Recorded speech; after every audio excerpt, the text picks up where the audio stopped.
Briggs Cunningham and I have worked together on various projects for the past 20 years, and he well knew of my motorcycle background. I raced AMA flat track in the late 60s and early 70s, and in my early 20s I built an OSA-based short track quarter-mile dirt oval bike while I was working for the OSA importer Yankee Motors. I also built a trials bike and an enduro machine during the same period. So during the past 20 years of working with Briggs, the idea of building a Cunningham motorcycle would occasionally arise in our talks. About a year ago, in conversations about our Ford Fordillac project, Briggs said he thought a bike would make a good companion piece to the car. I was elated and knew exactly what I wanted that first Cunningham bike to be. For me, the ergonomics and power characteristics of an expert class 750 displacement flat track bike would offer the most enjoyable motorcycle experience there is.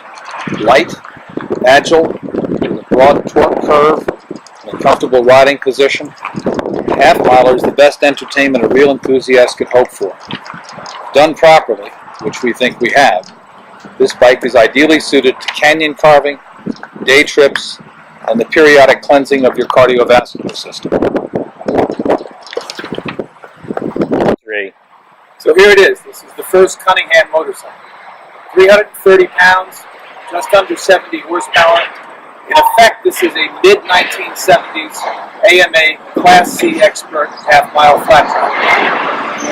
We used the crankcases and transmission of an XS 650 Yamaha, but above the crankcases, everything is for Cunningham and supplied to Cunningham proprietarily.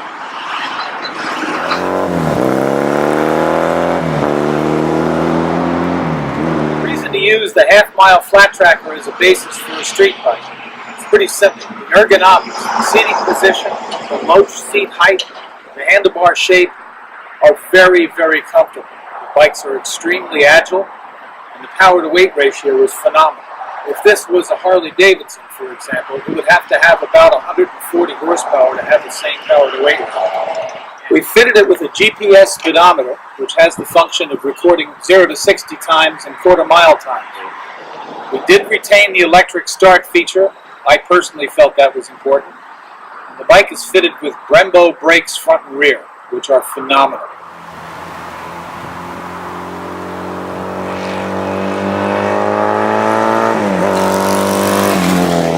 The bike isn't merely styled after a half-mile flat tracker. This is a half-mile flat track chassis, but unlike the actual race bikes, the steering geometry is symmetrical. It's meant to be a street bike. Since it's a street bike, it is fitted with lights, turn signals, and hydraulic brakes front and rear. 3. One other departure from the race bike, we've rubber-mounted the engine. This vastly reduces the vibration in the bars and the seat. It'll make your day a lot more pleasant. We really do want this bike to be ridden, not just put in your living room in a barn. 3. It's important to realize that this is the prototype of that first Cunningham bike. It's not yet finished in the sense that we will powder coat the frame and the swing arm. The bike obviously will be painted, the seat covering will be leather. Right now, it's in bare metal, and that's what you're seeing.